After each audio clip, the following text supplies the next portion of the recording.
আসসালামু আলাইকুম। ৮০-র দশক থেকে ৯০-র দশকের পুরোটাই এই জিনিসটা ছিল একটা বিনোদন কিংবা মিডিয়া জগতের একটা শ্রেষ্ঠ হাতিয়ার। কত রঙের রেডিও, কত ধরনের, কত সাইজের ছিল। লাস্ট সিস্টেম হচ্ছে এটা। একটা ছোট সিস্টেম ছিল, তার সাউন্ড অনেক ছিল, বিবিসি চ্যানেল ধরতো। আর বিবিসি বাংলা সংবাদটা এত জনপ্রিয় ছিল যে গ্রামের প্রত্যেকটা মুরব্বী, মূর্খ হোক, শিক্ষিত হোক, তারা বিশেষ করে বয়স্ক ব্যক্তিরা রেডিও চালাতেন এবং বিবিসির সংবাদ শুনতেন। তাদের সঙ্গে বসে বসে আমরাও মাঝে মধ্যে সংবাদ শুনতাম। ভালো লাগতো না, একটু পরে পরে এই সেই বলে।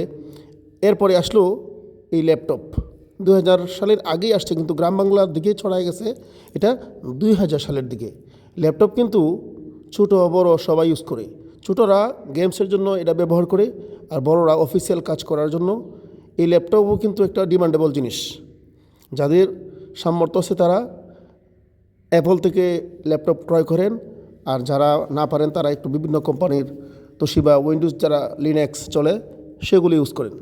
আসলে সময়ের সাথে সাথে মানুষের চাহিদা কিংবা মানুষের ফ্যাশন, মানুষের শখ, ওগুলোও চেঞ্জ হয়।